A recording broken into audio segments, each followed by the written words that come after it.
everyone and namaste. Welcome back to my channel The Shining Stars by Shiny Gupta. Okay तो आपको पता है कि हमारे जो हैं up to 8 units we have completed along with the MCQs, and I really hope you all are gone through it fully and wholly, and you don't have any now queries regarding that. I really hope you don't have any doubts regarding those very units. Just complete it as early as possible, revise them thoroughly, and just now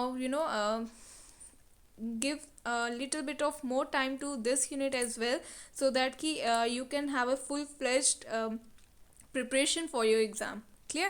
So in this unit I will come up with some important topics which I think according to your exam are very important, and those you have to prepare well. And today you have one day more, so don't think we don't have any much time to prepare for this unit. So just you can learn some important topics from this unit. Okay, so I will tell some important points as well in this very unit, so you can learn those for your exam.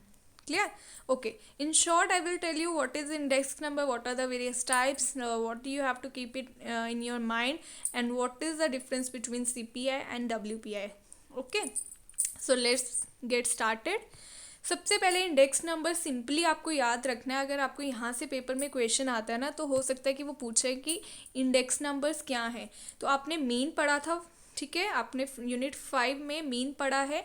और mean और index number में क्या difference है. जब हम mean की बात करते हैं ना, तो मीन आपको पता था कि सेम अगर हमारे पास डिफरेंट ऑब्जर्वेशंस हैं, अगर मुझे कुछ कैलकुलेट करना है, तो मेरे पास अगर हाइट की बात हो रही है, तो मुझे जितने भी इंडिविजुअल्स हैं, सपोज करो आई हैव 1 2 3 4 एंड 5 पर्सनस, तो 5 पर्सनस की हाइट होगी तो ही मैं इनको कैलकुलेट कर पाऊंगी. ये नहीं है कि फर्स्ट इंडिविजुअल की हाइट है, सेकंड पर्सन की मुझे वेट गिवन है, थर्ड पर्सन की मुझे एज गिवन है, फोर्थ का मुझे फिर से wait given.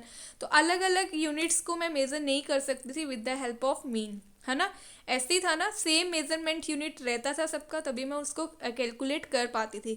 But this is not in the case of index number. अब इंडेक्स नंबर्स में इतनी इंडिपेंडेंस हमें मिल गई है कि अब हम क्या कर सकते हैं, अगर मेरे पास डिफरेंट यूनिट्स ऑफ मेजरमेंट के भी आर्टिकल्स हैं, डिफरेंट यूनिट्स ऑफ मेजरमेंट के, कि अगर मेरे पास वेरिएबल्स है, तब भी मैं उनको कैलकुलेट कर सकती हूँ. ठीक है, क्योंकि इंडेक्स नंबर्स क्या है, स्पेशलाइज्ड एवरेजेस, इसीलिए इसको कहा गया. This is the main reason why they are called as specialised averages, क्योंकि यहाँ से हम मेजर कर सकते हैं चेंज ग्रुप ऑफ. लेकिन वो जो आर्टिकल्स होते हैं, वो जो वेरिएबल्स हैं, दे आर रिलेटेड, वो रिलेटेड होने चाहिए. जैसे अगर मैं फूड आर्टिकल्स की बात कर रही हूँ, तो सारे फूड आर्टिकल्स ही होंगे. अगर मैं क्लोथिंग की बात कर रही हूँ, तो जितने भी आर्टिकल्स हैं वो रिलेटेड टू, मीन्स अलग अलग. फूड एंड बेवरेजेस की बात हो रही है, तो फूड एंड बेवरेजेस की ही बात हो रही है. ठीक है, तो अगर होटल्स एंड रेस्टोरेंट्स की हो रही हैं, तो वैसे ही मीन्स अलग अलग कैटेगरीज में वो डिफरेंट होंगे, बट रिलेटेड प्रोडक्ट्स या रिलेटेड वेरिएबल्स ही पाए जाएंगे. ठीक है, तो दीज आर स्पेशलाइज्ड एवरेजेस. और इसका पर्पस क्या है कि हम इसमें डिफरेंट बट रिलेटेड वेरिएबल्स को तो मेजर करते ही हैं. अब उसको हम सेम पीरियड ऑफ टाइम पे भी कर सकते हैं या over a period of time पे भी कर सकते हैं. और हम जैसे एक 2000 ईयर है और एक 2008 है, तो हम इन दोनों में भी चेंजेस को चेक कर सकते हैं, कि इन दोनों में कंपैरिजन कर सकते हैं कि भाई इसमें कितना चेंज था, और इसमें इसके अगर हम 2000 के साथ 2008 को कंपेयर कर रहे हैं, तो हम चेक कर सकते हैं कि भाई कि किस में ज़्यादा चेंजेस आए हैं, किस में कम चेंजेस आए हैं, इसमें ज़्यादा है या इसमें ज़्यादा है. हम दोनों में चेंजेस को कंपेयर कर सकते हैं with the help of index numbers. Clear? So this is all about index numbers. आपको डेफिनेशन क्लियर होना चाहिए. ये देखो, यहाँ पे मैंने एग्जाम्पल की हेल्प से बताया है कि जैसे ये फूड आइटम्स मैंने लिए, आप देख रहे हो ना, राइस भी फूड आइटम है, वीट भी, फिश भी, ब्रेड भी, मिल्क है. तो डिफरेंट प्रोडक्ट्स हैं, but still they all are connected, they all are food items. Clear? अब देखो यहाँ पे यूनिट देख रहे हो आप, क्विंटल है, ये केजी है, ये केजी, ये लीटर उसमें है, किस में बोलते हैं इसको, यूनिट डेसिबल्स में. और यहाँ पे ये जो मिल्क है, ये लीटर में है. ओके तो अब यहाँ पे आप देख रहे हो अलग अलग यूनिट्स ऑफ मेजरमेंट है और प्राइजेस बताए हैं 1970 में इतने और 1980 में इतने। अब मैं चेंजेस बता सकती हूँ कि भाई कि ओवर द पीरियड 1980 में कितना चेंज आया एज कम्पेयर टू 1970। तो जस्ट यहाँ पे मुझे ओवरऑल एक नेट चेंज बताना होता है कि गिवन ईयर में as compare to the previous year कितना चेंज आया, irrespective of the what are the units of measurement they are containing. ठीक है, तो यहाँ पे मुझे इनकी यूनिट्स ऑफ मेजरमेंट से कोई कंसर्न नहीं है, just I have to check the net change in the given period over a with the base year. ठीक है, तो यहाँ पे जो 1970 है ये मेरा बेस ईयर है और ये जो 1980 है ये मेरा करंट ईयर है। ये करंट और ये हो गया बेस ईयर। क्लियर, समझ आ रहा है आपको? ये this is what is index number, इतना ही याद रखना है आपको। तो अगर मैं इसकी करेक्टरिस्टिक्स की बात करूं तो आ गया ये स्पेशलाइज्ड एवरेजेस है, ये आप याद रखना। ठीक है, क्योंकि यहाँ से क्वेश्चन आ सकता है। तो दीज आर स्पेशलाइज्ड एवरेजेस, और स्पेशलाइज्ड एवरेजेस क्यों बोला जाता है? Because they are irrespective of the units of measurement, just we have to measure the net change in a group of related items over a period of time भी हो सकता है या सेम पीरियड में भी हो सकता है, फिर डिफरेंट आर्टिकल्स होंगे। Clear, so it measures the effect of changes in relation to time और प्लेस। यही मैंने अभी बताया, ये over a period of time भी हो सकता है, जैसे कि यहाँ पे मैंने एग्जांपल में दिया था, एक 1970 का था, दूसरा 1980 का था। ठीक है, तो या फिर सेम टाइम में भी हम फिर डिफरेंट स्टेट्स के बारे में, कि अगर राइस की प्रोडक्शन की ही हम बात कर रहे हैं, तो राइस की अगर हम प्रोडक्शन की बात कर रहे हैं या कोई भी इस तरह के रिलेटेड आर्टिकल्स ले रहे हैं, तो सेम पीरियड में भी डिफरेंट स्टेट्स में इनका क्या इफेक्ट रहा है। ठीक है, तो इस तरह से भी हम चेक कर सकते हैं। तो सेम पीरियड में भी हम चेक कर सकते हैं या फिर over a period of time में भी हम चेक कर सकते हैं नेट चेंज को। क्लियर है? And the last one is कि they are always expressed in percentages. जब भी हम इंडेक्स नंबर्स की बात करते हैं तो जो इनका नंबर होता है वो हमेशा, जो इसका आंसर होगा वो हमेशा परसेंटेजेस में ही एक्सप्रेस किया जाता है। दो ये ज़रूरी नहीं कि वहाँ पे हम परसेंटेज का साइन जो है ना वो मार्क करें, बट इट इज़ अंडरस्टूड कि they are always expressed in percentages. Clear, तो ये भी इंपॉर्टेंट पॉइंट है, please mark it as important one. तो इंडेक्स नंबर्स जो है स्पेशलाइज्ड एवरेजेस है, ये भी इंपॉर्टेंट है फर्स्ट वाला, और ये last fourth point. Okay, this first one characteristics भी हो गया। उसके बाद आगे हम टाइप्स ऑफ इंडेक्स नंबर्स में।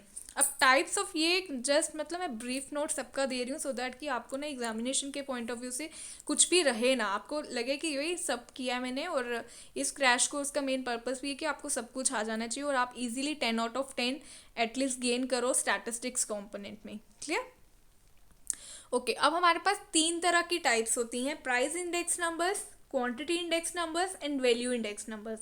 ठीक है, सो बट लेकिन जो आपके एग्जाम में है वो आपको प्राइस इंडेक्स के नंबर्स के बारे में ही पढ़ना है, बट यू नेवर नो कि from where the question can come, है ना। तो यू must have to learn the meaning of all these three terms, but from the examination point of view and for the practical questions you need to know only about the price index numbers. Clear? So simple terms में बताती हूँ price index number. अब index number तो आपको समझ आया ना, specialised averages हैं, एवरेज ही हम करते हैं करंट अपॉन प्रीवियस। ठीक है, अब वो जो मैं इंडेक्स नंबर जो कैलकुलेट कर रही हूँ मीन्स करंट वाला डिवाइडेड बाय प्रीवियस वाला, है ना। तो ये जो मैं इंडेक्स नंबर एवरेजेस बता रही हूँ किसकी बता रही हूँ? ये बता रही हूँ मैं प्राइजेस की। अगर उसमें हम जो कंपैरिजन कर रहे हैं, जो मैं चेंजेस बता रही हूँ करंट अपॉन प्रीवियस वाली, वो चेंजेस किस में बता रही हूँ? मैं चेंजेस बता रही हूँ प्राइजेस में, कि भाई आज के साल में प्राइजेस में कितना चेंज आया as compare to the previous one. ठीक है ना, जैसे मैंने ये ऊपर एग्जाम्पल लिया था, इसमें मुझे पता चल रहा है कि भाई जो राइस क्विंटल में मैंने ली है 1980 में, इसका प्राइस जो था वो 200 रुपीज़ पे था और जो यहाँ पे था 80, मीन्स मैं कंपैरिजन कर पा रही। तो मैं ओवरऑल एक एवरेज बताऊंगी कि भाई ओवरऑल चेंज कितना आया दिस ईयर में as compare to the this one. तो मैं ओवरऑल चेंज बता रही हूँ, इसलिए मुझे ये जो क्वांटिटीज़ हैं, ये जो यूनिट्स ऑफ मेजरमेंट है, मुझे इसका फ़र्क नहीं पड़ता, क्योंकि मुझे ओवरऑल एवरेज लेनी पड़ती है। ओवरऑल मैं एक परसेंटेज लेके चलती हूँ। ठीक है, कि ओवरऑल ये चेंज आया इस ईयर में as compare to the that one. ठीक है, so here we don't need to have the separate units of measurement because we index numbers are expressed in percentages. Clear? Next one is price index numbers are of two types: wholesale price index numbers and retail price index numbers. This I will define in detail at the end of this unit, okay, because they are in your syllabus also. So I will explain them in detail but at the end. Okay, now the second one is quantity index numbers. अब quantity में क्या होगा, यहीं से पता चल रहा है. इंडेक्स नंबर समझ आ रहा है कि भाई यार करंट ईयर को जो भी है उसको कंपेयर करना है मैंने प्रीवियस ईयर के साथ. बट करंट ईयर के किसको कंपेयर करना है प्रीवियस ईयर के साथ? करंट ईयर की मुझे क्वांटिटी को कंपेयर करना है. मतलब मैं आपको सिंपल वे में समझाने के लिए बता रही हूँ इस तरह से कि भाई करंट ईयर में किसको कंपेयर करना है, क्वांटिटी को कंपेयर करना है मुझे. किसकी क्वांटिटी के साथ कंपेयर करना है? प्रीवियस ईयर की क्वांटिटी के साथ कंपेयर करना है. ठीक है, that mean it measures the average change in quantities and use to compare the changes in physical quantities of goods produced, consumed और सोल्ड. वो मैं प्रोड्यूस करने के लिए भी एक चेंज देख सकती हूँ कि भाई आज मैंने कितनी प्रोडक्शन की है और मैंने पिछले साल कितनी प्रोडक्शन की थी. आज मैं कितनी कंजप्शन कर रही हूँ और मैंने पिछले 10 साल पहले कितनी कंजप्शन की थी. आज मैंने कितना सामान बेचा और मैंने 5 साल पहले कितना बेचा था.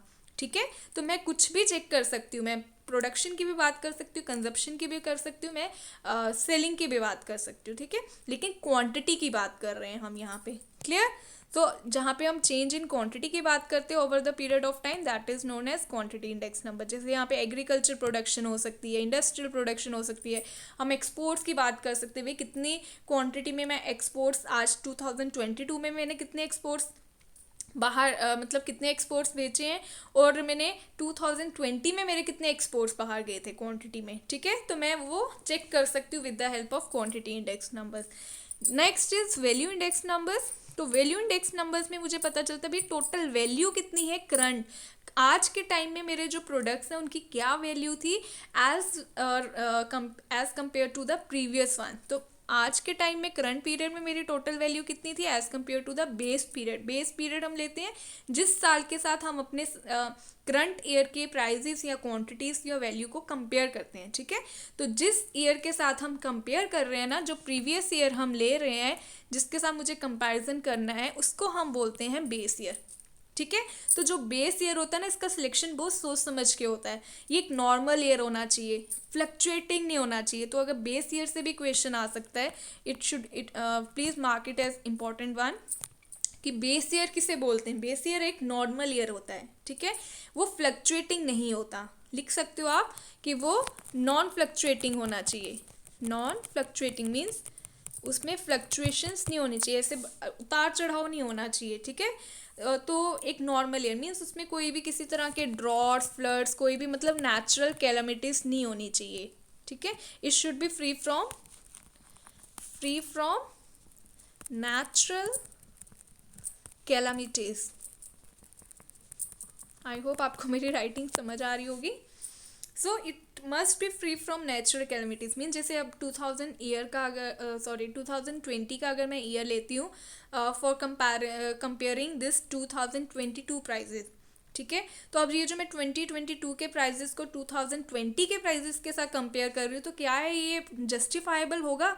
नहीं. Definitely you will say ma'am कि 2020 में तो कोरोना आया था, कोरोना पैंडेमिक ने कितना डिज़ास्टर क्रिएट किया था, कितने लोगों के जो थे वो जॉबलेस हो गए थे, कितनों को खाना नहीं मिला, कितनों की जॉब्स चली गई, कितनों ने बिजनेस शट डाउन कर दिया. ठीक है, तो इस साल को हम नॉर्मल ईयर नहीं ले सकते. इस साल के साथ अगर मैं कंपैरिजन करूँगी 2020-22 का, तो डेफिनेटली वो मुझे एक जो है क्लियर पिक्चर नहीं मिलेगी. वो एक फेडेड या फिर आप कह सकते हो ब्लर पिक्चर ही मुझे देखने को मिलेगी. ठीक है, तो इसलिए मैं 2022 को कभी भी मतलब एज ए बेस ईयर में नहीं ले सकती हूँ. तो बेस ईयर एक नॉर्मल ईयर होना चाहिए जिसमें कोई नेचुरल कैलमिटीज़ नहीं होनी चाहिए, कोई मिलिटेंट अटैक्स नहीं हुए होने चाहिए.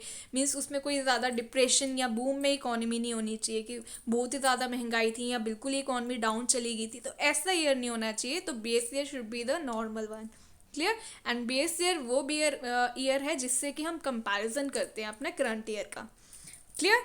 तो वैल्यू की अगर हम बात करें तो value is equals to price into quantity, है ना, दोनों के. Means it is a combination of both price as well as quantity index numbers. Clear?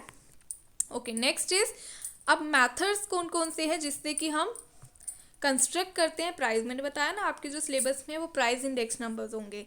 अब मैं शॉर्ट में ही बता रही हूँ आपको, तो ध्यान से समझना. स्टिल नहीं समझ आता तो वीडियो को रिप्ले करते जाओ. ठीक है, तो methods of constructing price index numbers हमें पढ़ना है। अब इसमें सिंपल भी होते हैं और वेटेड भी होते हैं, ठीक है, सिंपल और वेटेड। अब सिंपल में भी हमारे पास दो तरह के हैं, simple aggregative and simple average of price relative. फिर वेटेड में भी दो है, weighted aggregative and weighted average of price relative. देख रहे हो, दोनों जो है वो सेम है। जो चीज़ यहाँ पे मैं बात कर रही हूँ वही मैं बात यहाँ पे कर रही हूँ वेटेड में। क्लियर? तो जो यहाँ पे आ गई है वही यहाँ पे, लेकिन यहाँ पे डिफरेंस है कि यहाँ पे मैं सिंपल एवरेज ले रही हूँ, यहाँ पे मैं वेटेड एग्रीगेटिव मेथड और वेटेड एवरेज की बात कर रही हूँ, ठीक है। तो इन दोनों को हम स्टडी करेंगे डिटेल में। जब मैंने बात करी अनवेटेड सिंपल की, इंडेक्स नंबर, हम अब प्राइस की बात कर रहे हैं ना। अब फॉर्मूलेस को याद कैसे, मेरा मेन फंडा रहता है कि स्टूडेंट्स को ना फॉर्मूलेस क्रैम नहीं करने पड़े, उनके दिमाग में बैठ जाने चाहिए। कैसे बैठेगा अब ये सिंपल वाला? आपको पता है कि simple aggregative means simple index number बताना है कि कैसे कैलकुलेट करते हैं। तो सिंपल इंडेक्स नंबर कैसे कैलकुलेट करते हैं? सिंपल इंडेक्स नंबर कैलकुलेट करते हैं कि जैसे आपको पता है करंट ईयर को कंपेयर करना है किसके साथ? प्रीवियस ईयर के साथ, है ना।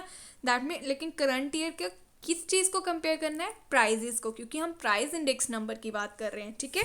तो 1 जो है हम यूज़ करते हैं करंट ईयर के साथ, और जो 0 है वो हम यूज़ करते हैं बेस ईयर के साथ, ठीक है। अब करंट ईयर के किसको हमने कंपेयर करना है? प्राइजेस को, ठीक है। किसके साथ करना है? बेस ईयर के प्राइजेस के साथ, ठीक है। तो डिवाइड करना है ना, that means P1 upon P0। अब दैट मीन्स समेशन करना होगा, सम टोटल करना होगा ना, तो summation of P1 upon summation of P0। Clear? एक मिनट, हेलो, हाँ जी मम्मा, वो क्लास ही ले रही थी मैं ना, आई। ओके, ठीक है, सॉरी फॉर द डिस्टर्बेंस।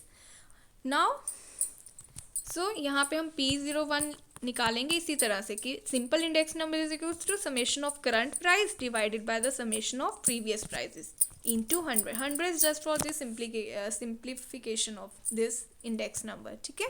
तो यहाँ पे मैंने मेंशन किया है। जैसे आपको क्वेश्चन आएगा तो अब कैसे सॉल्व करना है, आपको देखो 2 ईयर्स के प्राइजेस गिवन है, यहाँ पे 2001 के और यहाँ पे 2008 के। कुछ नहीं करना है आपको, करंट के भी प्राइजेस को टोटल कर लिया और प्रीवियस ईयर के प्राइजेस को भी टोटल कर लिया। अब कई बार ये होता है कि वो आपको देखना है कि उन्होंने कौन से ईयर का कंपैरिजन करने के लिए बोला है। अगर तो सिंपली इंडेक्स नंबर उन्होंने लिखा होगा कि calculate index number for the year 2008 by taking 2001 as the base year, ठीक है। तो ये आपको मेंशन किया होगा। तो फिर आपको पता है 2008 जो है वो आपका करंट प्राइस हो गया, और ये जो 2001 है ये आपका बेस ईयर प्राइस हो गया। अदरवाइज हो सकता है उन्होंने ऐसे लिखा होता कि calculate the index number for 2001, यहाँ पे क्या आ गया, जहाँ पे मैंने 2008 लिखा था यहाँ पे 1 हो गया, और यहाँ पे 2008। दैट मीन्स फिर अब आपको कुछ नहीं करना है, इसको आपने बेस ईयर ले लेना है और इसको आपने करंट ईयर ले लेना है। तो ये आपने चेक करना है कि क्वेश्चन में किसको बेस ईयर बोला हुआ है उन्होंने और किसको करंट ईयर बोला हुआ है, ठीक है। फॉर्मूला सेम रहेगा, बस आपने बेस ईयर उसको चेंज कर देना है। क्लियर? तो यहाँ पे आ गया summation P1 upon summation P0 into 100 हमारा फॉर्मूला है, ठीक है। Current price upon previous price, that's it. तो करंट का समेशन कितना आया है टोटल? 199, और प्रीवियस का कितना है? 162। सो 199 डिवाइडेड बाय 162 इंटू 100, तो this value is equals to 122.83। Clear? तो ये हमारा प्राइस इंडेक्स नंबर की वैल्यू आई है। अब इसको हमें बोलना कैसे है, कैसे पता चला कितना चेंज आया 2008 में एज कम्पेयर टू 2001? हमें पता चला कि भाई हमने इसमें क्या करना है, 100 माइनस कर देना है, ठीक है। जो भी वैल्यू आती है उसमें -100 कर दो, तो आपको नेट चेंज पता चल जाएगा कि कितना आया है। तो यहाँ पे हमें पता चला कि there is a net increase of 22.83। अगर मैं 1 निकाल दूँ मुझे पता चल गया कि 22.83 का जो है वो नेट इंक्रीज हुआ है in the year 2008 as compare to 2001। Clear? नहीं समझ आया तो आप रिवाइंड करके देखना, ठीक है। Same way simple average of price relatives. अब दैट मीन्स अब ये भी सिंपल एवरेज है, लेकिन यहाँ पे हम प्राइस को रिलेट करके चल रहे हैं। तो इसमें क्या फॉर्मूला बन जाएगा? अगेन वही P1 upon P0 into 100, same इसका पूरे का समेशन और डिवाइडेड बाय नंबर। अब हम प्राइजेस को रिलेट करेंगे हर एक अलग अलग कैटेगरी में, तो उसका हम प्राइस रिलेटिव निकालेंगे प्राइस रिलेटिव और डिवाइडेड बाय उसको नंबर कर देंगे, तो सिंपल एवरेज ऑफ प्राइस, क्योंकि एवरेज क्या होता है, सम डिवाइडेड बाय नंबर, है ना। तो सम हमने किसका करना है, सम ऑफ प्राइस रिलेटिव और डिवाइडेड बाय नंबर, क्योंकि सिंपल एवरेज है ना, तो सिंपल में फ्रीक्वेंसी वेट्स नहीं होते हैं, इसलिए सीधे sum of price relatives divided by number. Clear. देखो यहाँ पे मैंने क्वेश्चन दिया, फटाफट से देख लेते हैं। आपको इस तरह से क्वेश्चन होगा, आपको कॉमोडिटीज गिवन होगी, ठीक है, कॉमोडिटीज प्राइजेस गिवन है 1993 के 2005 के, ठीक है। तो दैट मीन 1993 का आपको बोला गया ये P0 है, 2005 आपको पता चल गया P1 है। तो अब प्राइस रिलेटिव्स क्वेश्चन आता है कि कैसे निकालना होता है, हर कैटेगरी का मैंने बोला ना कॉमोडिटीज़ का अलग अलग से निकालोगे। दैट मीन्स फर्स्ट का P1 अपॉन P0 इंटू 100, हर किसी का अलग अलग से आप निकालते जाओगे। तो आप यहाँ पे कर सकते हो, देखो पहला P1 क्या है 13 अपॉन 10 इंटू 100, तो ये आ गया 130। फिर 17 अपॉन 20 इंटू 100 आ गया ये, फिर 60 upon 30 into 100, then 70 upon 40 into 100, सबका अलग अलग से price, current price upon previous price into 100, ठीक है। फॉर्मूला देखो क्या कह रहा है, फॉर्मूला कह रहा है कि हमने P1 अपॉन P0 इंटू 100 करते जाना है, फिर जब ये सारा कर लेंगे फिर इसका समेशन कर देना है, ठीक है।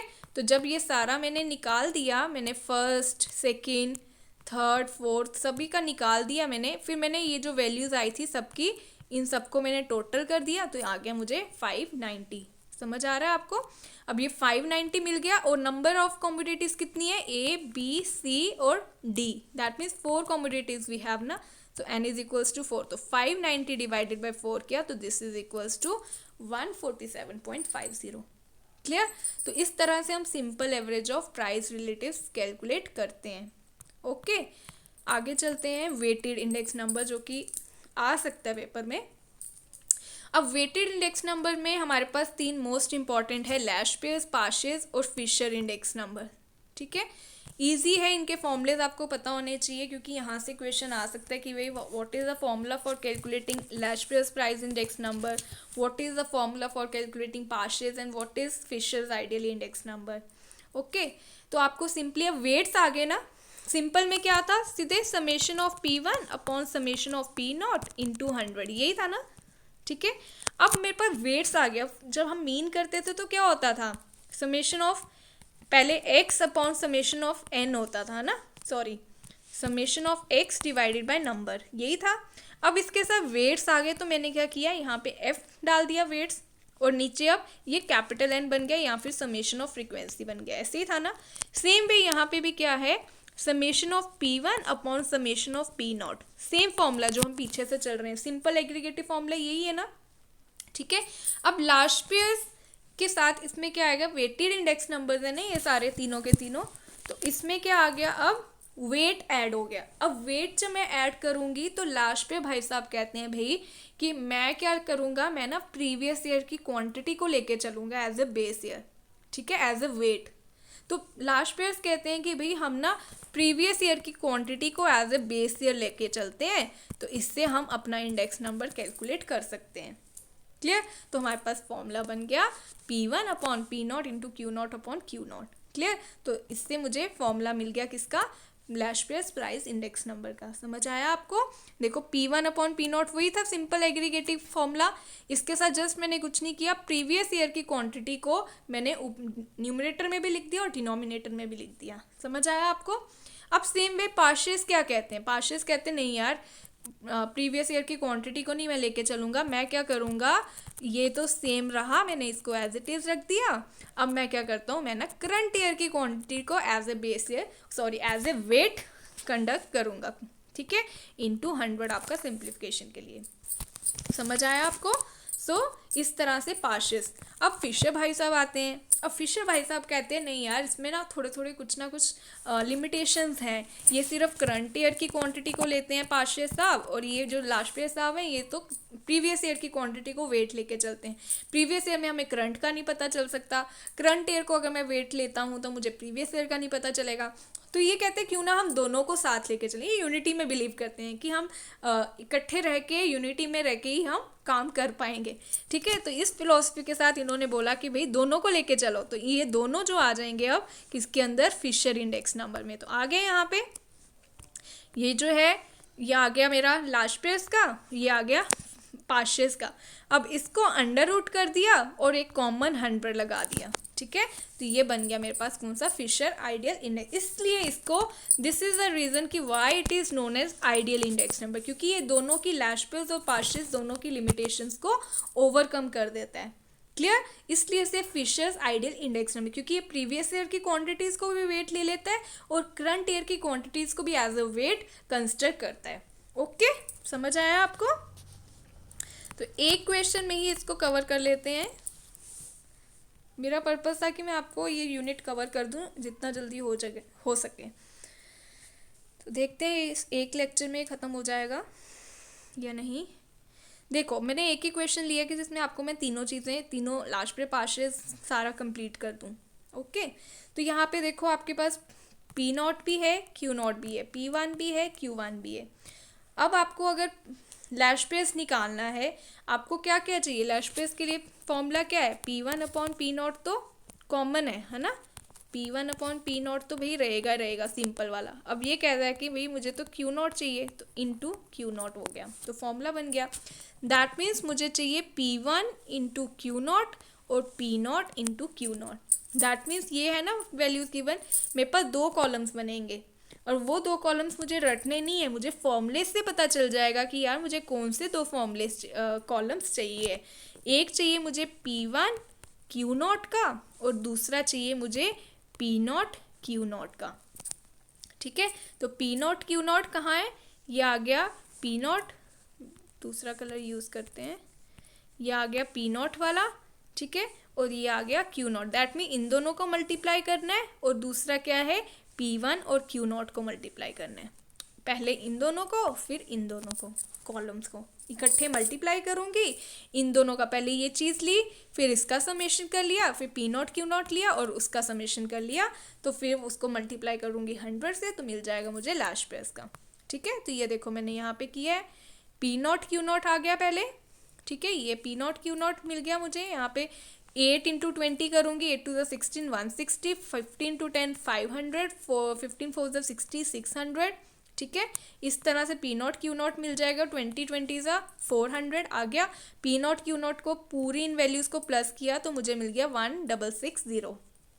ठीक है, अब उसके बाद नेक्स्ट कॉलम मेरा क्या आएगा, P0 Q1। दैट मीन्स ये आ गया P0 और ये आ गया Q1। दैट मीन इन दो कॉलम्स को मुझे मल्टीप्लाई करना है। तो 6 टू द 12, तो 6 इंटू 20 इज इक्वल्स टू 120, 5 5 ज़ा 25 250, 15 4 ज़ा 60 600, 25 इंटू 20 इज इक्वल्स टू 500। ठीक है, तो इसको भी मैंने प्लस कर लिया और वैल्यू निकल के आ रही है 1470। ठीक है, तो लास्ट पेयर्स को मैंने ये पूरी वैल्यू कैलकुलेट कर ली, तो ये पूरी वैल्यू कैलकुलेट करके ये आ रहे सम कि P1 Q0 कितना आया था 2070, P0 Q0 कितना आया 1660, इंटू 100 किया तो वैल्यू निकल कर आई 124.69। अंडरस्टूड? तो इस तरह से आपको लैश पेयर्स कैलकुलेट आने के चांसेस बहुत कम है, but still as a teacher मुझे लगा कि करवाना चाहिए, सो दैट कि जो स्टूडेंट्स को क्यूरियोसिटी रहती है सब कुछ समझने की, वो कर पाएँ। सेम वे पार्शियस के लिए मुझे क्या क्या चाहिए, P1 इंटू Q1 चाहिए और summation of P0 into Q1 चाहिए। दैट मीन मुझे ये कॉलम बनेगा एक P1 Q1 का और P0 Q1, मीन्स दोनों को मल्टीप्लाई करना है। P1 इंटू Q1 करना है एक कॉलम, P0 इंटू Q1 करना है दूसरा कॉलम। क्लियर? तो यहाँ पे आ गए ये कॉलम्स, ये देखो P1 Q0 भी आ गया और P1 Q1 भी आ गया। P1 और Q1 ये आ गए, 6 4 ज़ा 24 240, 5 6 ज़ा 30 300, 15 5 ज़ा 75 750, इस तरह से आपको मिल गए। सेम वे में P1 और Q0 ये आ गया P1 और ये आ गया Q0, इन दोनों को कॉलम्स को मल्टीप्लाई करोगे तो ये आपको 320 ये सारे मिल गए। अब मैंने क्या करना है, इन सभी वैल्यूज़ को प्लस कर लेना है। तो ये वैल्यूज़ निकल के आ रही है 2070 1790। इन दोनों को डिवाइड कर दिया, ठीक है। P1 Q0 1790, P0 Q1 कितनी आ गई 1470। तो इन दोनों को डिवाइड इंटू 100 किया, आगे वैल्यू 121.77। क्लियर। तो इस तरह से आप लैश पेयर्स और पार्शियस कैलकुलेट कर सकते हो। अब फिशर्स कैसे कैलकुलेट करना है, यहाँ पे प्रॉब्लम आती है। कई बार बच्चे क्या करते हैं, गलत कर देते हैं। बच्चे क्या करते हैं, यहाँ पे इतना वैल्यू रखा, फिर ये भी इतना रखा, फिर ये दो 100 लेके आते हैं और फिर तीसरा दोबारा 100 लिख देते हैं। ऐसा नहीं करना है आपको। या तो आप ये वाली वैल्यू स्ट्रेट वे उठा लो, ये वाली वैल्यूज, और इनका अंडर रूट कर दो। दैट मीन्स इस तरह से 124.69 इंटू 121.77। ठीक है, या तो आप इस तरह से करो, फिर ठीक है, और उसके बाद इंटू 100, फिर आपको 100 से मल्टीप्लाई नहीं करना है। ठीक है, फिर आपको सिर्फ इतना ही रखना है। फिर आपने क्योंकि ऑलरेडी 2 बार यहाँ से 100 कर लिया हुआ है ना मल्टीप्लाई, फिर अगर आप ये आंसर्स ले रहे हो, फिर स्ट्रेट वे आपको सेम वे में चलना पड़ेगा। बट अगर आप पूरा सॉल्व नहीं कर रहे हो, आप सीधे डायरेक्ट फिशर में ही आके कर रहे हो, फिर आपको कैसे करना पड़ेगा, फिर आपको सिर्फ ये वाली टर्म्स लेनी पड़ेगी। 2 बार 100 नहीं लेना है, क्योंकि आपको मैंने बताया 100 जो है वो फॉर्मूले का नहीं है। 100 जो है वो सिर्फ हम सिंप्लीफिकेशन के लिए यूज़ कर रहे हैं ना। ठीक है, तो फिर आप सिर्फ इतनी ही टर्म लोगे। अगर आपने सॉल्व नहीं किया ना, फिर इस तरह से मैं बताती हूँ करके आपको। जैसे summation of P1 Q0 upon summation of P0 Q0 है ना, into summation of P1 Q1 upon summation of P0 Q1। ठीक है, इस तरह से आप करोगे। इसको अंडर रूट किया तो इंटू 100 अलग से। अब P1 Q0 की वैल्यू और P0, ये P1 Q1 और P0 Q1 की वैल्यू क्या है, ये वैल्यूज़ यहाँ पे आपको गिवन है, इतना ही। फिर आप सिर्फ इतना ही लोगे, 100 नहीं लोगे। ये देखो, अब आपने सिर्फ यही वैल्यूज़ अंडर रूट में ली है और इंटू 100 आपने अलग से किया है। तो फिर ये वैल्यू को सॉल्व करोगे, ये वैल्यू इसके बराबर, इसका अंडर रूट किया। ये आपको खुद यूट्यूब पे सर्च करना है, अंडर रूट हम कैसे सॉल्व कर सकते हैं। और ये वैल्यू को आप इंटू 100 करोगे तो वैल्यू निकल के आती है 123.22। क्लियर। तो अगर आप डायरेक्टली ये वैल्यूज़ ले रहे हो, ये वाली, फिर आपको इंटू 100 नहीं करना है। अगर आप ये वाली वैल्यूज़ ले रहे हो ना, फिर डायरेक्टली इसको वैल्यूज़ को आपको पुट करना है कि 124.69 इंटू 121.77। फिर डायरेक्टली इसका अंडर रूट कर दो और आंसर। फिर इंटू 100 मत करना आप दोबारा, क्योंकि ऑलरेडी 2 बार 100 से आप कर चुके हो। क्लियर। सो अब आपको क्वेश्चन आ सकता है पेपर में कि Fisher ideal index number is what. So Fisher ideal index number is the product of Laspeyres into Paasche's. या तो आपको पूरा इस तरह से भी फॉर्मूला लिखा हो सकता है, ठीक है, या फिर आपको होगा और Laspeyres into Paasche's. Clear. तो ये आप याद रख लेना, ये इंपॉर्टेंट है from the examination point of view. Clear. Next is weighted average of price relative. जैसे हमने simple average of price relative किया कि simply P1 upon P0 into 100 किया और divided by whole divided by n। अब obvious सी बात है ना, इस प्राइस रिलेटिव्स के साथ वेट्स अटैच हो जाएंगे और नीचे भी ये जो n है वो ये n कट के यहाँ पे भी सम ऑफ वेट्स आ जाएगा। तो बन गया मेरे पास फॉर्मूला। अब यहाँ पे मैंने r को प्राइस रिलेटिव्स को ही r मेंशन किया है, तो that mean this term is equals to r। और नीचे ऑब्वियसली बात है वेट्स आ गया ना समझ। सेम वे जैसे वेटेड मीन था ना, सेम यहाँ पे भी प्राइस रिलेटिव्स का वेटेड मीन है। ये प्राइस रिलेटिव्स इसी को कहते हैं ना, P1 अपॉन P0 इंटू 100। बड़ा मैसी हो गया ना, P1 अपॉन P0 इंटू 100 को ही हम प्राइस रिलेटिव्स कहते हैं जब इसका हम समेशन कर देते हैं। तो दैट मीन इसके साथ वेट्स अटैच हो गए तो हो गया R, this is equals to summation of RW, isn't it. और नीचे हम जब वेट्स आ जाते हैं तो n हट के क्या बन जाता है, समेशन ऑफ f या फिर समेशन ऑफ w। अगर w है तो बन गया divided by whole divided by summation of w। बन गया ये फॉर्मूला। क्लियर है, इस तरह से ही हो गया। और ये जो r है बता दिया P1 अपॉन P0 इंटू 100 है, और ये जो w है w is equals to P0 into Q0, क्योंकि w means value, value is equals to price into quantity. लेकिन कौन से ईयर की प्राइस और क्वांटिटी, प्रीवियस ईयर की। प्रीवियस ईयर का ही प्राइस लेंगे और प्रीवियस ईयर की ही क्वांटिटी लेंगे। आई रियली होप कि आपको मेरी बैंगल्स जो है वो डिस्टर्ब नहीं कर रही होंगी। क्लियर। सो जैसे ये आपके पास क्यू नॉट भी गिवन है, P1 भी गिवन है और P नॉट भी गिवन है। तो आप कर सकते हो P1 अपॉन P नॉट, आप सबसे पहले P1 upon P not into 100 करते जाओगे सभी का, ये 5/8 into 100, sorry 8/5 into 100, 14/8 into 100, 18/12 into 100, फिर उसके बाद इसको मल्टीप्लाई कर दोगे किसके साथ, W के साथ। W मीन्स आपका P नॉट Q नॉट, ठीक है। तो ये देखो यहाँ पे क्लियर, पहले R निकाल लिया, फिर P नॉट Q नॉट निकाल लिया, दैट मीन्स ये आ गया आपका P नॉट, ये आ गया Q नॉट, दोनों को मल्टीप्लाई कर लिया 400, इस तरह से ये सबको कर लिया। फिर अब इन दोनों कॉलम्स को, क्योंकि आपको चाहिए R into W, summation of R into W चाहिए आपको, तो इन दोनों को मल्टीप्लाई करोगे तो ये कॉलम, अब इनका समेशन चाहिए, मीन्स R इंटू डब्ल्यू का समेशन चाहिए, दैट मीन इस पूरे कॉलम का आपको समेशन चाहिए, इस कॉलम का, ठीक है। तो इस कॉलम का समेशन कितना आया ये, और नीचे आपका जो डिनोमिनेटर बनेगा that is summation of weight, ठीक है। तो ये समेशन हो गया, इनका टोटल करोगे तो आपको 1726 मिलेगा, दोनों को डिवाइड कर दोगे तो आंसर आ जाएगा, ठीक है। इस तरह से 270600 divided by 1726 is equals to this term. समझ आया आपको? So this is all about weighted average of price relatives. Okay, now the next is same way, जैसे आपने प्राइस रिलेटिव्स किया ना, सेम वे आपने क्वांटिटी इंडेक्स नंबर करना है। अब देखो फॉर्मूलेज याद कैसे करोगे आप बोलोगे यार ये तो कितने सारे फॉर्मूलेज हो गए, कैसे याद रखूंगा मैं, या कैसे याद रखूंगी इतने सारे। बिल्कुल ईजी है, जैसे आपने सिंपल एग्रीगेटिव किया ना प्राइस में, तो प्राइस में हम क्या ले रहे हैं, current price upon previous price. अब यहाँ पर आपने क्वांटिटी के लिए क्या करना है, प्राइस को पी की जगह क्यू लिखते जाना, बाकी सब सेम, ठीक है। तो जहाँ पे भी आपका P था ना, जहाँ पे भी P था उसको आपने चेंज कर देना है Q के साथ, ठीक है।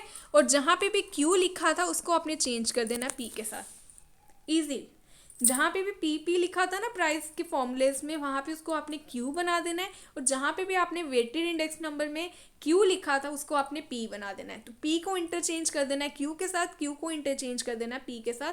This is all about quantity index number, ठीक है।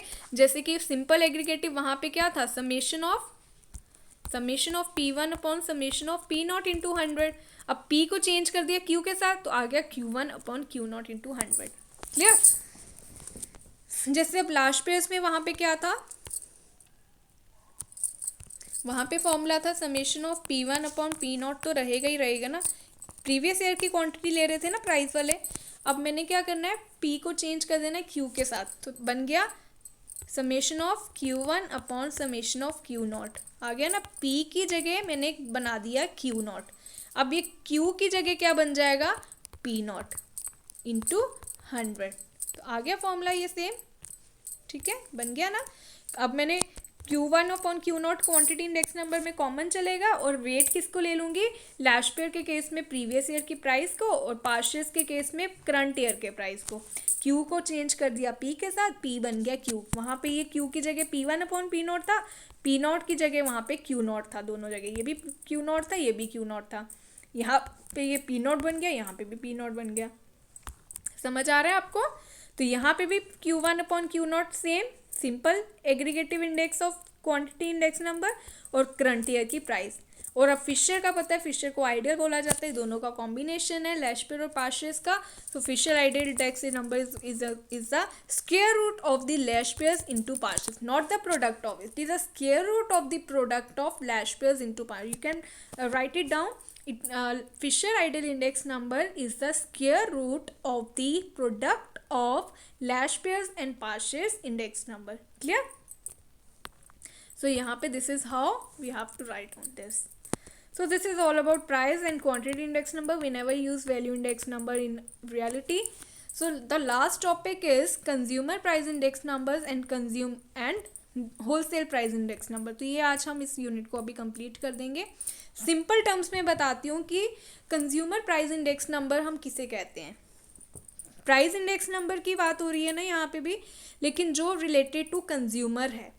अब कंज्यूमर प्राइस इंडेक्स नंबर होते क्या हैं, इनको आप रियल प्राइस इंडेक्स नंबर भी कहते हो, ये लिख लेना, रियल प्राइस इंडेक्स नंबर्स भी कहते हो, ठीक है, या फिर आप इसको रिटेल प्राइस इंडेक्स नंबर भी कहते हो, ठीक है, retail price index number, real price index number, retail price index number, cost of living index number, ठीक है, लिख लो आप, cost of living index number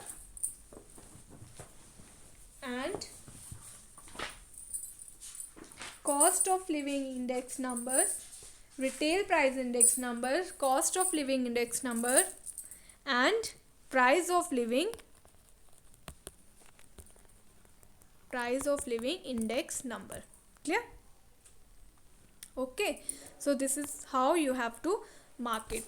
So consumer price index number क्या होता है कि अब देखो, कंज्यूमर प्राइस इंडेक्स नंबर जो है ना, अलग अलग कम्युनिटीज़ के लिए अलग अलग से कैलकुलेट किया जाता है, लेकिन इसमें होता क्या है, इसमें क्या है कि consumer price index number check किया जाता है कि यार जैसे कि मैं हूँ एज ए कंज्यूमर, तो मैं क्या करती हूँ, पिछले साल जो मैं कमोडिटीज़ कंज्यूम करती थी ना, उन्हीं सेम कमोडिटीज़ को कंज्यूम करने के लिए इस साल में मुझे कितनी कॉस्ट बेयर करनी पड़ रही है। समझ आ रहा है आपको? महंगाई होती जा रही है ना डे बाय डे, तो लास्ट ईयर मैं कितने प्राइसेस पे उन्हीं सेम कमोडिटीज़ को कंज्यूम कर रही थी, और आज के टाइम में भी 2022 में मुझे उन्हीं सेम कमोडिटीज़ को कंज्यूम करने के लिए कितने पैसे लगाने पड़ रहे हैं, कितने पैसे खर्च करने पड़ रहे हैं, ठीक है। तो कॉस्ट क्या है, इसलिए इसे cost of living index number भी कहा जाता है, या रियल प्राइस इंडेक्स नंबर कहा जाता है, price of living index number कहा जाता है, रिटेल प्राइस इंडेक्स नंबर, क्योंकि कंज्यूमर के लेवल से बात हो रही है ना, इसलिए consumer price index numbers. Clear? So it is the average increase in the cost of the commodities consume by a class of people, ठीक है, so that they can maintain the same standard of living in the current period over the base year. जैसा कि उनका base year में था, same वही level अपना standard of living को मेंटेन करने के लिए करंट पीरियड में उनको कितनी कॉस्ट पेयर करनी पड़ रही है, this is known as consumer price index number. समझ आया?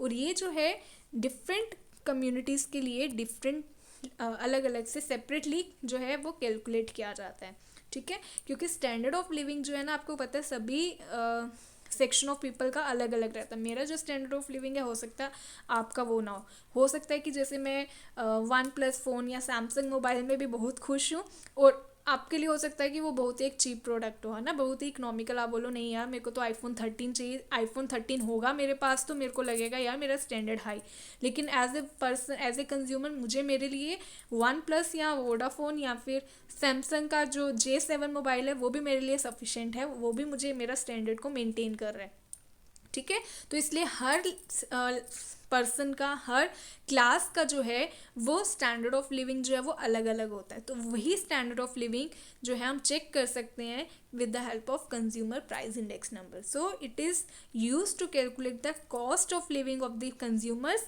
इन the current year as it was in the base year, ठीक है। So it is used to measure the standard of living, so the cost of living. Now what are the two methods of constructing CPI? इसमें दो methods है जिसकी help से हम CPI को construct कर सकते हैं। एक है एग्रीगेट एक्सपेंडिचर मेथड और दूसरा हम बोलते हैं फैमिली बजट मेथड, ठीक है।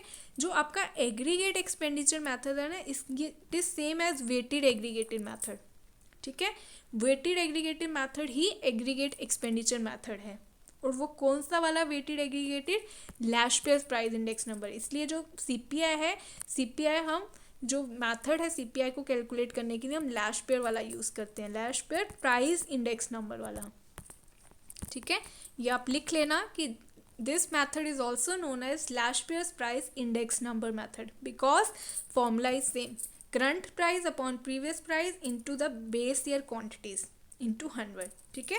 तो ये फॉर्मूला अभी आपको मैंने पढ़ाया, आप चेक कर सकते हो। ये लैश पेयर प्राइस इंडेक्स नंबर का है, क्वांटिटी वाला नहीं है, क्योंकि बेस ईयर की क्वांटिटी ले रहे हैं हम, करंट ईयर और प्रीवियस ईयर का प्राइस कंपेयर कर रहे हैं, दैट मीन्स ये प्राइस इंडेक्स नंबर है। और CPI जो है वो प्राइस इंडेक्स नंबर ही है, कंज्यूमर प्राइस इंडेक्स नंबर, ठीक है। So it is also known as Laspeyres price index number. Clear? So किस में एक मैथड है ये एग्रीकल्चर एग्रीगेट एक्सपेंडिचर मैथड में।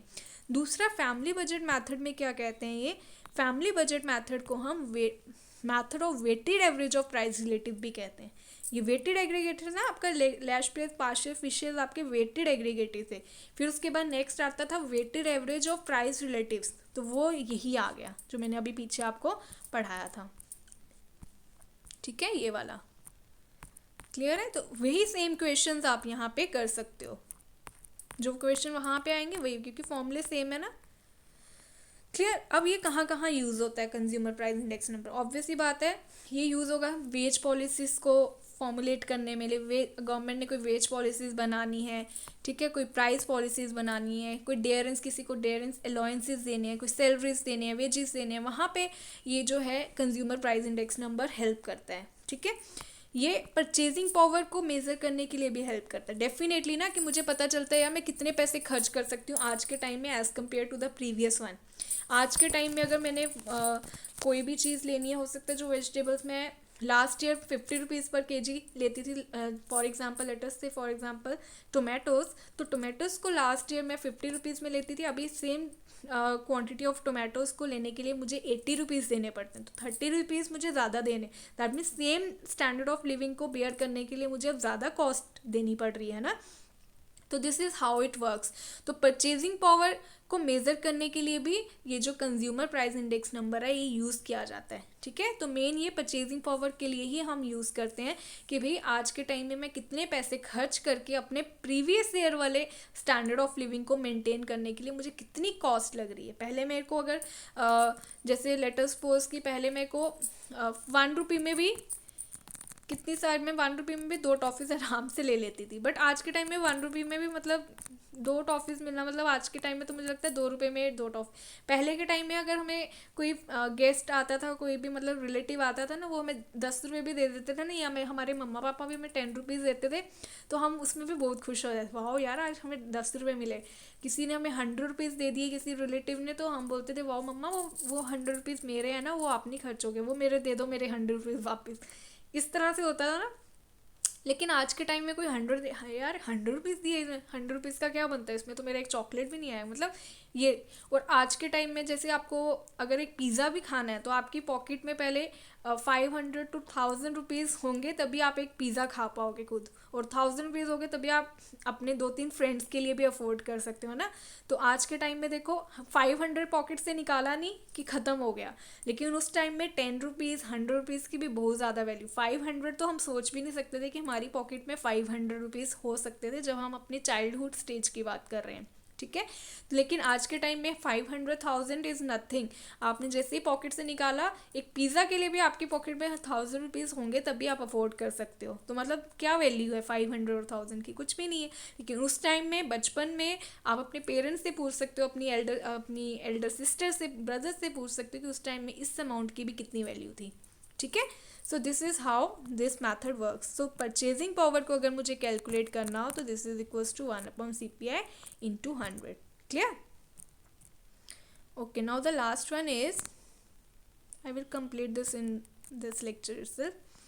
Wholesale price index number. Same way जैसे वो हम कंज्यूमर के पॉइंट ऑफ व्यू से बोलते हैं, यहाँ पे हम होलसेलर के पॉइंट ऑफ व्यू से बोल रहे हैं कि भाई कितने उसके होलसेल प्राइसेस में कितना चेंज आया। ठीक है, in a country. So it measures the general changes in the wholesale prices of goods, कि आज के पिछले साल होलसेल प्राइसेस जो थे गुड्स के, उनमें कितना, जैसे आजकल होलसेलर से अगर आप सामान खरीदते हो, जैसे कि हमारे यहाँ पे बेयर हाउस मार्केट है, आपको पता होगा विक्रम चौक में, तो आप वहाँ पे जाओ, वहाँ के प्राइजेस को कंपेयर करो और जो रिटेल स्टोर्स हैं उनके प्राइजेस को कंपेयर करो। ठीक है, तो कितना डिफरेंस है। वहाँ पे जो क्विंटल के हिसाब से जितनी आपको क्वांटिटी मिलेगी ना, तो यहाँ पे वो आपको 10-20 kg में भी वो बराबर हो जाएगा। ठीक है, तो इतना डिफरेंस मतलब रहता है। तो होलसेलर ने जाना है, डिस्ट्रीब्यूटर्स के पास जाएगा, फिर रिटेलर्स के पास जाएगा, फिर रिटेलर्स अपना प्राइस सेट करेंगे, फिर वो प्राइस सेट होकर कंज्यूमर्स के पास जाता है। इसलिए CPI जो है ना वो हमेशा ज़्यादा ही होगा, और होलसेल प्राइस जो है वो एज़ कम्पेयर टू CPI वो कम रहता है, क्योंकि होलसेल प्राइस इंडेक्स नंबर जो वो प्रोड्यूसर के पॉइंट ऑफ व्यू से बात कर रहा है, याद रखना, और जो CPI है वो कंज्यूमर, अल्टीमेट कंज्यूमर के पॉइंट ऑफ व्यू से बात कर रहा है। ठीक है, और जो इन्फ्लेशन को चेक करने के लिए हम यूज़ करते हैं that is not CPI। Most students जो हैं वो यहाँ पे मिस्टेक कर देते हैं कि वो CPI बोलते हैं। CPI अगर लूँगी फिर तो डेफिनेटली मुझे पता है फिर तो हर साल महंगाई होनी ही होनी है, क्योंकि जब तक प्रोडक्ट कस्टमर के पास पहुंचता है ना, प्रोडक्ट कितना महंगा हो जाता है। भाई एक ने लिया, एक ने दूसरे को दिया, उसने पैसे बनाए, फिर उसने तीसरे को दिया, उसने पैसे पैसे दिए, फिर डिस्ट्रीब्यूटर ने रिटेलर को दिया, फिर रिटेलर ने अपना MRP चिपकाया, फिर उसके बाद उसने कस्टमर को बेचा, तो कस्टमर के पास जब तक पहुंचा GST ये वो लगा लोगों के, मतलब वो प्रोडक्ट कहाँ से कहाँ पहुंच गया, ठीक है। तो 2 रुपये से शुरू हुआ था, वो पहुंच गया 100 रुपीज़ तक। तो this is how it works. तो अगर CPI हम कभी भी इन्फ्लेशन को चेक करने के लिए नहीं यूज़ करते हैं, इन्फ्लेशन को चेक करने के लिए हमेशा we use wholesale price index number. Clear? So this is all about WPI। और WPI में 3 कैटेगरीज होती हैं, प्राइमरी, एनर्जी आर्टिकल्स और मैन्युफैक्चर आर्टिकल्स। प्राइमरी आर्टिकल्स में आपके वेट्स, कितने वेट्स है मीन्स ग्रुप ऑफ कमोडिटीज़ को डिवाइड किया जाता है कि कितनी, जैसे CPI में 8 कैटेगरीज के आते हैं प्रोडक्ट्स, ठीक है। 8 कैटेगरीज को इन्वॉल्व किया जाता है, जिसमें फूड, बेवरेजेस, वो इतना आपको याद नहीं रखना है, फूड, बेवरेज, होटल्स, रेस्टोरेंट्स वगैरह, एल्कोहल आइटम, वो सब। और यहाँ पे 3 category, primary articles, energy. Primary में हो गए जितने भी आपके कोल माइनिंग वगैरह आ जाता है ना, जितने भी एग्रीकल्चर रिलेटेड आइटम्स हो गए आपके, ठीक है, राइस, वीट, मेज वगैरह, वो सारे आर्टिकल्स आपके प्राइमरी आर्टिकल्स में आ जाते हैं, ठीक है। तो उनको कितनी इंपॉर्टेंस दी गई है? 22.60। और उसमें कितने आइटम्स आते हैं? 117, ठीक है। 117 items are included in the primary one. Energy हो गए जितने भी, मतलब जो इंडस्ट्रियल, जो means fuel, as a fuel काम करते हैं, ठीक है। तो उसमें कितने वेट्स आ गए? 13.20। और इसमें कितने आर्टिकल्स इंक्लूड किए जाते हैं? 16। Okay, so this is how it works.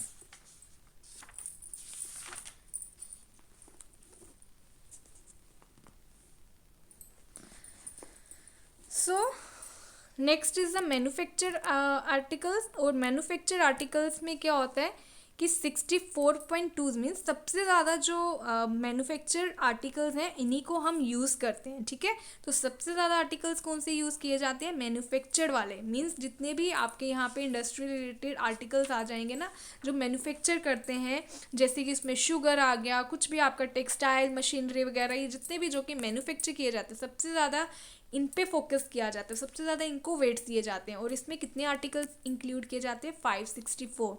Energy में जितने भी आपके कोल, पेट्रोलियम, जो कि एज ए फ्यूल का काम कर रहा है, तो कोल, पेट्रोलियम वगैरह आ गया, ठीक है। और प्राइमरी में जितने भी एग्रीकल्चर रिलेटेड प्रोडक्ट्स आ गए आपके, राइस, वीट, मेज, पल्सेज एंड ऑल दैट, यहाँ से जो आइटम्स इंक्लूड किए जाते हैं 117, एनर्जी से 16 और यहाँ से 564। और अगर आप इसका टोटल करोगे तो दैट मीन्स 697 आर्टिकल्स जो हैं वो इंक्लूड किए जाते हैं WPI में, ठीक है।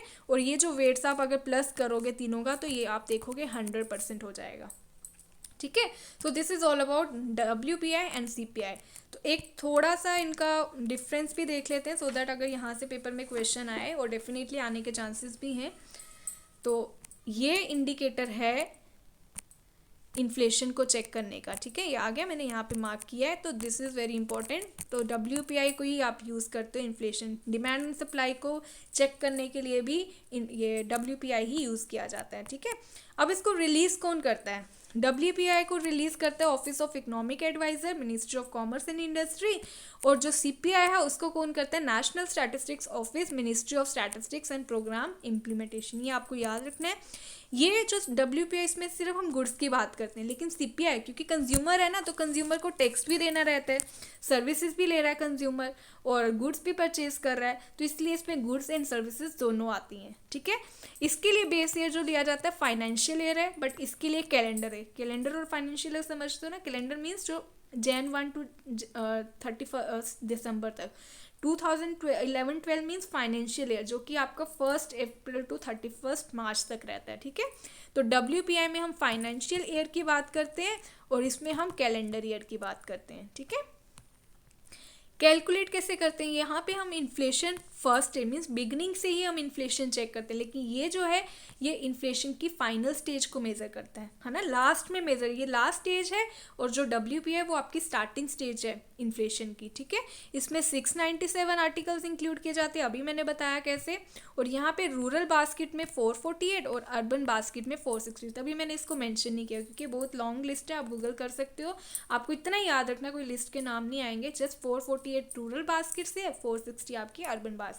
और मीनिंग मैंने आपको पहले ही बता दिया है कि इसमें हम चेंजेस देखते हैं प्राइजेस की। जो गुड्स चार्ज करता है कौन? प्राइजेस ऑफ गुड्स वो जो कि होलसेलर चार्ज करते हैं, लेकिन यहाँ पे change in retail prices of goods and services as well. Clear? So this is all about your index number. सारा हमने कंप्लीट कर लिया है to you for your exam. और थ्योरी ऑफ प्रोबेबिलिटी मैं अलग से नहीं कराऊंगी, अब मैं एमसीक्यूज लेके आऊंगी, कंबाइंड एमसीक्यूज, और उसकी हेल्प से आपकी प्रिपरेशन हो जाएगी. ठीक है? So till then take care of yourself and just prepare this unit well, and I will come up with the next lecture on MCQs of theory of probability and this index numbers. Okay, till then take care. Thank you.